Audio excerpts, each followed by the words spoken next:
panggil, kenal dengan nama Tuhan Yesus Kristus sebagai Tuhan dan Juru Selamat kami, Gembala kami yang baik, Tabib yang tidak pernah berubah dulu, sekarang, sampai selama-lamanya. Pada saat ini Tuhan, kami datang menaikkan syukur, bilang terima kasih, karena kami tetap rasakan bagaimana kebaikan Tuhan, bagaimana pertolongan Tuhan yang Tuhan boleh nyatakan dalam kehidupan kami. Buktinya kami ada sebagaimana ada. Kami boleh merasakan bagaimana campur tangan Tuhan dalam penyangkalan diri kami sepanjang malam, bahkan sepanjang hari ini. Dan saat ini kami rindu untuk bersekutu dengan Tuhan lewat firman dan roh-Mu. Untuk itu urapi hamba-Mu yang akan menyampaikan kebenaran firman Tuhan. Urapi kami yang duduk mendengar, supaya sama-sama kami boleh memperoleh berkat yang daripada Tuhan. Baik hamba-Mu yang menyampaikan kebenaran firman Tuhan maupun kami yang duduk mendengar. Pagari tempat ini dengan pagar api kemuliaan Tuhan, terutama hati dan pikiran kami, sehingga kami ada kebebasan, kami ada keluasan hati di dalam menghampiri Tuhan. Dan keyakinan kami, Tuhan ada bersama-sama dengan kami. Kuasa-kuasa kegelapan yang coba-coba menghalangi persekutuan kami dengan Tuhan saat ini, kami tengking tolakan dengan nama Tuhan Yesus. Setan keluar karena Tuhan Yesus Kristus yang berkuasa. Ridi-ridi kandarala wacenai. Berfirmanlah Tuhan lewat hamba-Mu, kami siap mendengar. Dan kami mulaikan beston kami pada sore hari ini dengan nama Tuhan Yesus Kristus. Haleluya. Amin. Salam sejahtera dalam kasih Tuhan Yesus Kristus. Dan tak lupa saya ucapkan selamat sore. Selamat kita akan sekidangan dengan Tuhan lewat kebenaran firman Allah di dalam mengakhiri doa dan penyangkalan diri sepanjang hari, bahkan sepanjang malam. Ya, puji Tuhan, kita akan membaca firman Tuhan yang saya ambil di dalam Kolose pasal yang ketiga, ayat pertama dan ayatnya yang kedua. Kolose 3 ayat 1 dan ayat yang kedua. Firman Tuhan berkata sebagai berikut dalam Alkitab terjemahan lama dengan judul perikop syarat kehidupan yang menuju Kristus di sorga. Ayat 1. Sebab itu jikalau kamu sudah dibangkitkan beserta dengan Kristus, carilah perkara yang di atas, di mana Kristus ada duduknya di sebelah kanan Allah. Tetapkanlah pikiranmu di dalam perkara yang di atas, jangan di dalam perkara yang di bumi. Puji Tuhan. Firman Tuhan yang kita baca dan kita dengar pada sore hari ini adalah suratan dari Rasul Paulus yang ditujukan kepada jemaat yang ada di Kolose. Membaca dan mendengar ayat firman Tuhan yang kita baca tadi bukan berarti jemaat yang ada di Kolose ini pernah mengalami kematian daging lalu dibangkitkan. Tapi yang dimaksud oleh Paulus di sini, sebab itu jikalau kamu sudah dibangkitkan beserta dengan Kristus, artinya mereka telah dibaptis dengan air. Karena pada waktu mereka masuk ke dalam air, itu sama dengan mengambil bahagian di dalam kematian, dikuburkan beserta dengan Kristus. Dan pada waktu kita keluar dari dalam air baptisan, kita dibangkitkan beserta dengan Kristus. Untuk itu dalam pasal 2 ayatnya yang ke-12, apa penjelasan Paulus di sana tentang baptisan air, yaitu mengambil bahagian di dalam kematian Kristus dan mengambil bahagian di dalam kebangkitan. Jadi pada waktu itu juga, waktu kita masuk ke dalam air, kita dikuburkan sertanya. Pada waktu kita keluar, kita dibangkitkan sertanya. Kolose 2 ayatnya yang ke-12. Maka kamu dikuburkan sertanya di dalam baptisan. Kamu dikuburkan sertanya di dalam baptisan. Dan di dalam baptisan itulah kamu dibangkitkan juga sertanya. Sampai di situ. di dalam baptisan itu kamu dibangkitkan beserta dengan Dia. Jadi yang dimaksud oleh Paulus dalam ayat ini, sebab itu jikalau kamu sudah dibangkitkan beserta dengan Kristus, dalam arti kata jemaat Kolose yang sudah dibaptiskan sesuai dengan firman Tuhan. Karena Efesus 4 ayat 5, cuma satu Tuhan, satu iman, dan satu baptisan. Meskipun kita tidak bisa sangkali di akhir zaman ini, bahkan sebelumnya ada berbagai macam baptisan. Dan itu benar menurut peraturan organisasi. Tapi kalau kita kembali ke firman Tuhan, Efesus 4 ayat yang kelima, cuma satu Tuhan, satu iman, dan satu baptisan. Satu Tuhan, satu iman, satu baptisan. Satu Tuhan, satu iman, satu baptisan. Tentunya yang harus kita turuti adalah sesuai dengan kebenaran firman Tuhan, yaitu dikuburkan dan dibangkitkan beserta dengan Kristus. Paulus jelaskan di sini, sebab itu jikalau kamu sudah dibangkitkan beserta dengan Kristus, carilah perkara yang di atas, di mana Kristus ada duduknya di sebelah kanan Allah. Jadi kita perhatikan, cari perkara-perkara yang di atas, bukan perkara-perkara yang ada di dalam dunia. Karena perkara-perkara yang ada di dalam dunia itu akan lenyap beserta dengan dunia ini. Sebab itu Rasul Yahya dalam 1 Yahya 2 ayat 15, jangan kamu mengasihi dunia dan barang apa yang ada di dalam dunia. Karena jikalau barang seorang mengasihi dunia, kasih Bapa itu tidak ada di dalam dia. Apa yang ada di dalam dunia? Ayat 16, yaitu keinginan daging atau keinginan tubuh, keinginan mata, dan hidup dengan kesombongan atau hidup dengan jemawa. Karena itu bukan berasal daripada Bapa, melainkan berasal daripada dunia. Sehingga ayat 17, dunia ini sedang lenyap dengan segala keinginannya, tetapi orang yang melakukan kehendak Allah kekal untuk selama-lamanya. Bagaimanapun kita sementara berada di dalam dunia ini, sementara dipengaruhi dengan ketiga keinginan dunia ini, keinginan daging, keinginan mata, dan hidup dengan kesombongan atau hidup dengan jemawa. Nah, untuk itu bagaimana kita harus melawan keinginan-keinginan yang ada? Petrus menyuratkan kepada orang-orang pilihan yang ada pada zamannya, yang bertaburan di Pontus, Galatia, Kapadokia, Asia, dan Betania. Dalam 1 Petrus 4 ayatnya yang kedua, supaya sepanjang umurmu yang tinggal lagi. Supaya sepanjang umurmu yang tinggal lagi, jangan kamu menurut segala keinginan manusia. Jangan kamu menurut segala keinginan manusia, melainkan kehendak Allah. Melainkan kehendak Allah.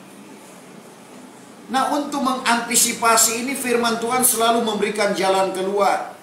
Kita perlu mematikan keinginan ini. Karena Tuhan Yesus berkata, di mana ada bangkai, di situ berkerumun burung nasar. Di mana ada kematian daging, bangkai artinya kematian daging. Kalau kita mematikan keinginan-keinginan daging, keinginan-keinginan yang ada di dalam dunia ini, burung nasar yang berbicara tentang Roh Kudus akan bekerja dengan sempurna di dalam kehidupan kita. Matius 24 ayat yang ke-28.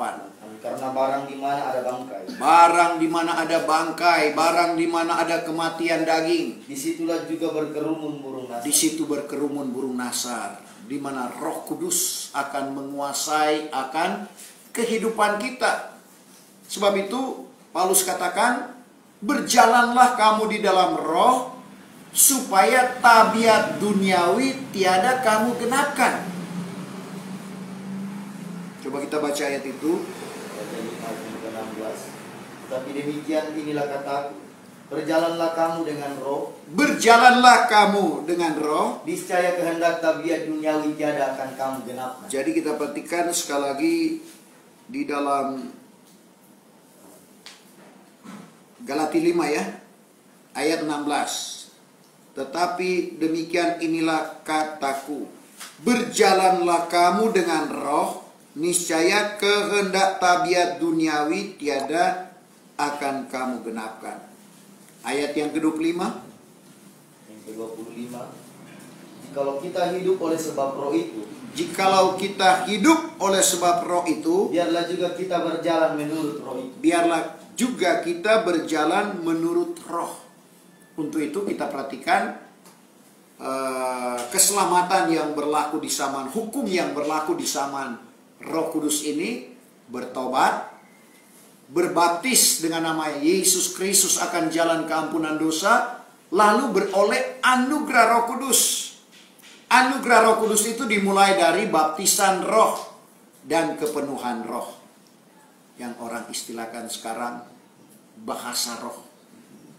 Jadi dibaptis dengan roh, dipenuhi dengan roh, yang ditandai dengan berkata-kata dengan berbagai bahasa yang diilhamkan oleh roh.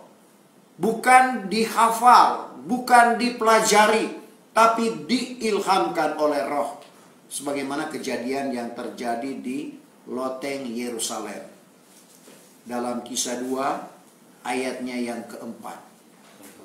Maka mereka itu sekalian pun penuh dengan Roh Kudus. Mereka sekalian penuh dengan Roh Kudus. Sehingga mereka itu mulai berkata-kata dengan berbagai-bagai bahasa. Sehingga mereka mulai berkata-kata dengan berbagai-bagai bahasa. Sebagaimana yang diilhamkan oleh Roh kepadanya akan bertutur. Sebagaimana yang diilhamkan oleh Roh kepadanya akan bertutur. Jadi tidak dipelajari. Dan itulah yang terjadi di awal akhir zaman. Yaitu pada waktu terjadi di loteng Yerusalem, menggenapi apa yang dinubuatkan oleh Nabi Yoel. Dalam Yoel 2 ayatnya yang ke-28, tergenapi dalam Kisah 2 ayat 16 sampai 18. Inilah yang disabdakan oleh Nabi Yoel, akhir zaman, di mana Tuhan mencurahkan roh pada masa itu, sehingga anakmu laki-laki dan perempuan akan bernubuat. Orang muda-muda akan lihat beberapa penglihatan.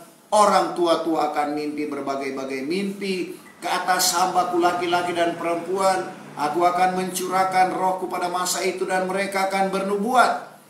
Jadi kita perhatikan akhir zaman itu dimulai dari pencurahan Roh Kudus di loteng Yerusalem. Kalau ada akhir zaman, ada awal zaman.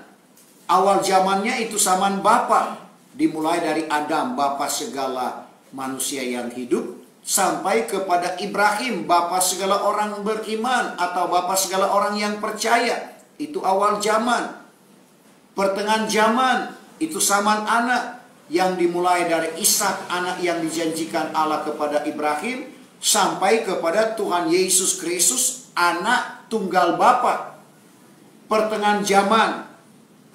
Nah, akhir zaman di mana Bapak Ibu saya dan saudara hidup, di mana hukum yang berlaku seperti yang disampaikan oleh Rasul Petrus yang saya sudah sentil tadi dalam Kisah 2 ayat 38, bertobat, berbaptis dengan nama Yesus Kristus akan jalan keampunan dosa, lalu beroleh anugerah Roh Kudus. Nah, untuk itu kita kembali ke ayat firman Tuhan yang kita baca tadi. Sekali lagi, sebab itu jikalau kamu sudah dibangkitkan beserta dengan Kristus, carilah perkara yang di atas, di mana Kristus ada duduknya di sebelah kanan Allah.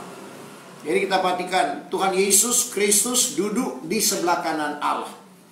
Tetapi orang-orangnya yang mati di dalam Tuhan, seperti Ananias, dia dihormati oleh Tuhan. Tadi kita sudah baca bahwa Kristus duduk di sebelah kanan Bapa. Dan itu juga diteguhkan di dalam Markus pasal 16 ayat 19. Coba. Markus 16 ayat yang ke-19. 16 ayat yang ke-19.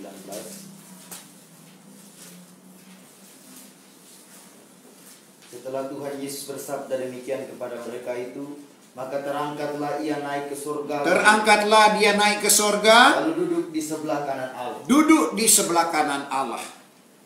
Paulus juga mengungkapkan itu kepada jemaat Ibrani di dalam Ibrani 10 ayatnya yang ke-12.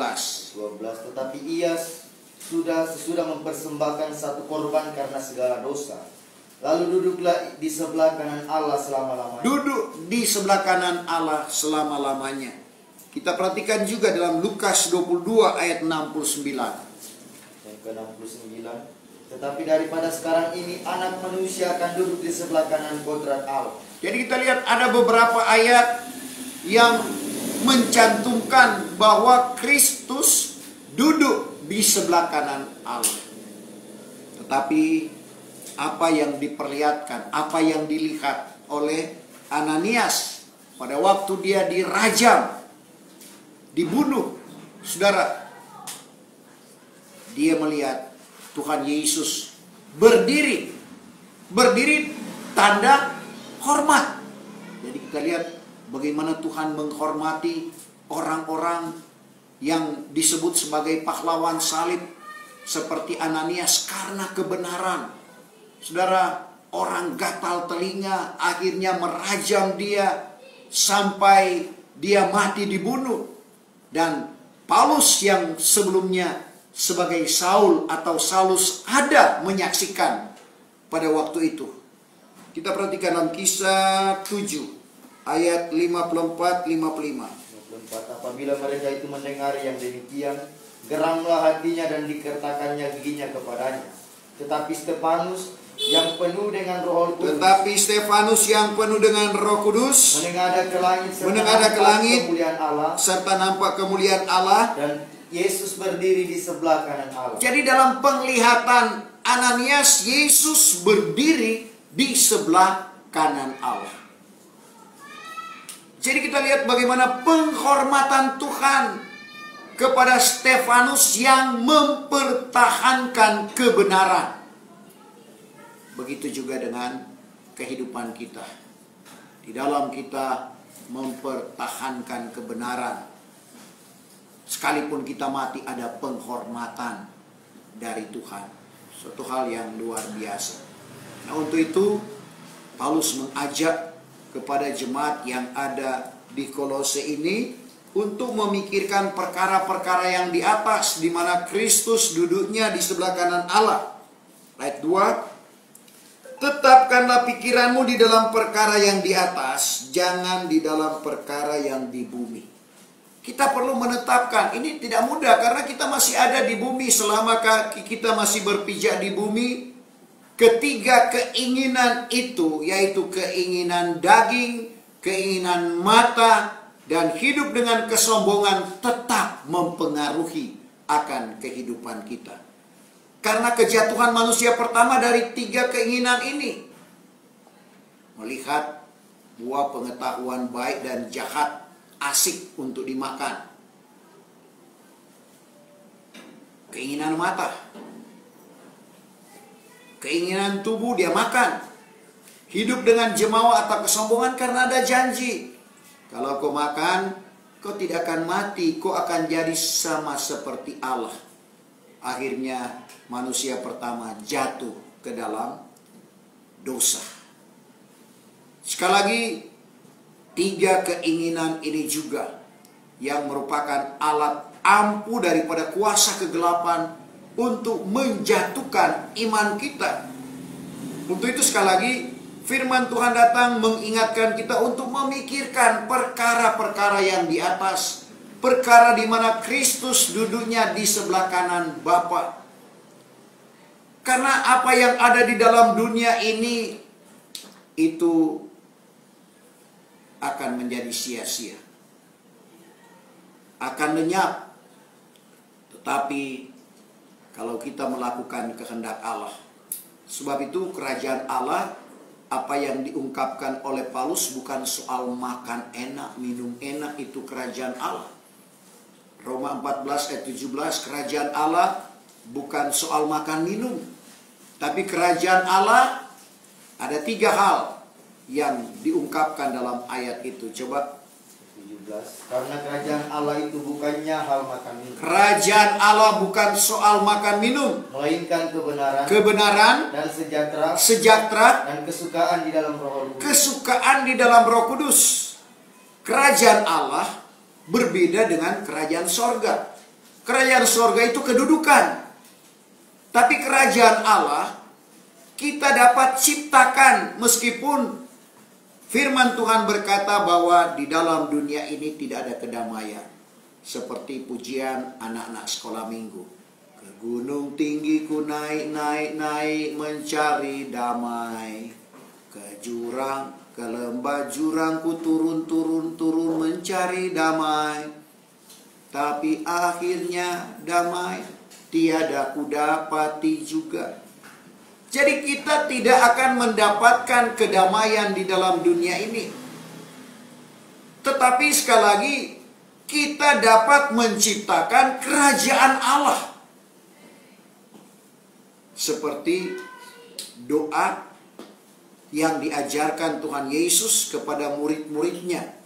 Datanglah kerajaanmu, jadilah kehendakmu di bumi seperti di sorga. Datanglah kerajaanmu, datanglah kerajaan Allah. Coba Matius 6 ayat 10. Datanglah kerajaanmu, datanglah kerajaanmu, jadilah kehendakmu, seperti di surga, demikian juga di atas bumi. Demikian juga di atas bumi. Jadi kita dapat menciptakan kerajaan Allah meskipun dunia ini tidak damai, tapi dapat kita menciptakan kerajaan Allah itu sesuai dengan apa yang diajarkan oleh Tuhan Yesus kepada murid-muridnya. Datanglah kerajaanmu, jadilah kehendakmu di bumi seperti di sorga. Tadi ayat firman Tuhan yang dikatakan oleh Rasul Paulus menjawab tentang kerajaan Allah itu. Kerajaan Allah bukan soal makan minum, tapi kerajaan Allah adalah, sekali lagi dalam Roma 14 ayat 17, kebenaran, sejahtera, dan kesukaan yang dikerjakan oleh Roh Kudus. Kalau tiga ini ada di dalam kehidupan kita, berarti kita menciptakan kerajaan Allah. Kita menikmati kerajaan Allah di tengah-tengah dunia ini. Kebenaran pertama, kebenaran berbicara tentang firman. Kebenaran juga berbicara tentang Roh Kudus. Karena Tuhan Yesus di dalam doanya, dalam Yahya 17 ayat 17, kuduskanlah mereka itu di dalam kebenaran, firman-Mu itulah kebenaran. Jadi kita dikuduskan dengan firman Tuhan.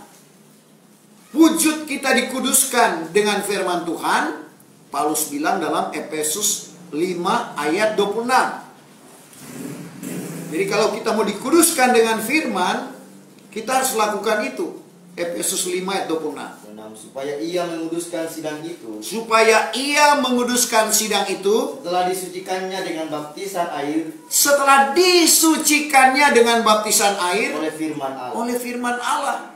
Jadi pada waktu kita ditenggelamkan, dimasukkan dan dikeluarkan dari dalam air baptisan, kita disucikan. Kuduskanlah mereka itu di dalam kebenaran, firman-Mu itulah kebenaran. Dan kebenaran yang kedua pengertiannya adalah Roh Kudus. Yahya 16 ayat 13, apabila ia sudah datang, yaitu roh kebenaran, yang tidak lain berbicara tentang Roh Kudus. Jadi kita lihat, kalau ada kebenaran, yaitu firman dan roh. Karena firman dan roh ini harus sejajar. Ada orang mengutamakan firman, mengabaikan roh. Ada juga yang terlalu mengutamakan roh, tidak lagi memperhatikan firman Tuhan. Sedangkan roh ini sekali lagi ya harus sejajar dengan firman. Selalu saya ilustrasikan sama dengan roda. Roda itu kalau tidak sejajar, tidak sama besar. Kalau dia besar kanan, kecil kiri, dia tidak akan maju, dia akan lari ke kiri, terputar di tempat. Begitu sebaliknya, besar kiri, kecil kanan, dia berputar ke kanan, terputar, tidak akan maju. Nah, untuk itu sekali lagi kita harus limpah, bukan cuma dengan firman. Kolose 3 ayat 16. 3:16. Biarlah perkataan Kristus itu diam dalam dirimu dengan limpah. Sampai di situ. Biarlah perkataan Kristus yang tidak lain adalah firman Allah limpah di dalam kehidupan kita. Bukan cuma firman Tuhan, Roh Kudus. Kita perhatikan apa yang dikatakan oleh Paulus kepada jemaat yang ada di Korintus. Dalam 1 Korintus pasalnya yang ke-14 ayatnya yang ke-12. Yang ke-12. Demikian juga kamu, sedang kamu mengusahakan dirimu akan beroleh karunia rohani.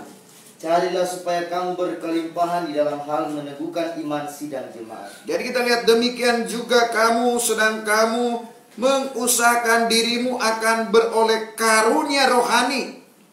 Carilah supaya kamu berkelimpahan di dalam hal meneguhkan iman sidang jemaat. Ya, termasuk karunia roh nubuatan. Karena Paulus ungkapkan tentang 9 karunia roh yang ada di dalam 1 Korintus 12 ayat 8 sampai ayat 11. Ada 9 karunia roh yang diungkapkan oleh Paulus. Karunia perkataan hikmat, karunia perkataan marifat, karunia membedakan segala roh, karunia iman, karunia mujizat, karunia kesembuhan, karunia lidah yang diartikan, dan karunia nubuatan. Yang dibagi dalam 3 hal. Pertama, karunia perkataan hikmat, karunia perkataan marifat, karunia membedakan segala roh yang disebut sebagai kehidupan gereja pengantin. Karunia iman, karunia mujizat, karunia kesembuhan, pergerakan gereja pengantin. Karunia lidah yang diartikan, dan karunia nubuatan, pernafasan gereja pengantin. Sehingga kalau 9 karunia roh ini bekerja, gereja akan hidup, bergerak, dan bernafas.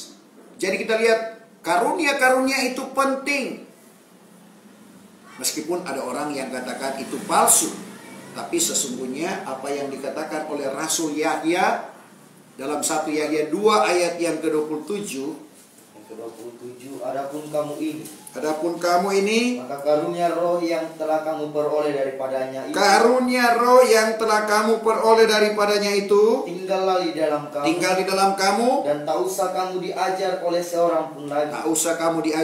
seorang pun lagi, melainkan karunia-Nya itu memberi kamu pengajaran. Karunia roh itu yang memberi kamu pengajaran dari hal segala perkara. Sungguhlah karunia itu bukannya palsu. Dan seperti kamu sudah diajarnya, maka tinggallah kamu di dalam dia. Jadi sesungguhnya karunia itu bukannya palsu. Dan seperti kamu sudah diajarnya, maka tinggallah kamu di dalam dia. Karunia roh itu tidak palsu, tetapi nyata. Sehingga dengan karunia-karunia roh, maka seperti yang dikatakan tadi dalam Yahya 16 ayatnya yang ke-13. Apabila ia sudah datang, yaitu roh kebenaran, maka ia akan membawa kamu kepada segala kebenaran. Dan untuk memperoleh kebenaran itu, seperti yang selalu saya katakan, saya kurang setuju, bukan tidak setuju sepenuhnya. Karena ada bait-bait yang selanjutnya sangat meneguhkan iman, yang biasa dinyanyikan di lagu orang mati. Banyak perkara yang tak dapat ku mengerti. Kalau orang mati di dalam Tuhan, masa banyak perkara yang kita tidak dapat mengerti. Dan kalau kita berkata demikian, karena kalau kita nyanyikan berarti kita ucapkan, itu mempengaruhi dengan perkataan engkau dibenarkan. Akhirnya banyak perkara yang kita tidak mengerti. Sebaliknya kita lihat Raja Sulaiman katakan dalam Amsal 28 ayat 5, orang yang mencari Tuhan mengerti segala perkara. Orang jahat tidak mengerti barang yang benar. Orang jahat tidak mengerti barang yang benar. Tapi orang yang mencari Tuhan, mengerti segala perkara. mengerti segala perkara. Jadi kunci untuk mengerti firman Tuhan, kita harus cari Tuhan. Tuhan adalah firman. Seperti pada sore hari ini, kita mencari Tuhan. Kita tinggalkan kesibukan kita. Kita datang, kita ikuti. Baik yang ada di ruangan ini maupun yang ada di rumah. Kita mencari Tuhan. Dan kalau kita mencari Tuhan, kata Raja Sulaiman, bahwa kita akan mengerti segala perkara. Kita tidak akan berkata banyak perkara yang tak dapat ku mengerti. Karena apa yang sudah terjadi, apa yang sementara terjadi, bahkan apa yang akan terjadi sudah dinubuatkan di dalam kebenaran firman Tuhan. Kita tinggal mengamenkan apa yang terjadi sekarang. Memasuki masa yang sukar. Sudah dikatakan oleh Paulus dalam 2 Timotius 3 ayat 1. Perhatikan akhir zaman. Perhatikan hari-hari terakhir akan datang masa yang sukar. Terjadi pandemi, bala sampar. Wahyu 6 ayat 7 dan ayat yang ke-8. Meterai yang keempat. Kita berada pada meterai yang keempat. 1/4 bumi akan binasa. Salah satu penyebabnya adalah bala sampar. Jadi ini adalah penggenapan firman Tuhan. Sehingga sekali lagi, firman Tuhan mengingatkan kepada kita. Dikatakan, sebab itu, jikalau kamu sudah dibangkitkan beserta dengan Kristus, carilah perkara yang di atas, di mana Kristus ada duduknya di sebelah kanan Allah. Tetapkanlah pikiranmu di dalam perkara yang di atas, jangan di dalam perkara yang di bumi. Mari kita mau pikirkan perkara yang di atas, artinya perkara keselamatan. Kita tinggalkan kesibukan kita pada sore hari ini karena perkara-perkara yang di atas. Perkara keselamatan, perkara yang akan membawa kita untuk sampai di atas bersama-sama dengan Tuhan. Karena akhirnya kita lihat satu waktu, Wahyu 21 ayat 3, tempat kediaman Allah itu bersama-sama dengan manusia. Tuhan kiranya memberkati firman Tuhan pada sore hari ini. Kita akan masuk di dalam doa dan penyembahan. Kita nyanyikan satu pujian.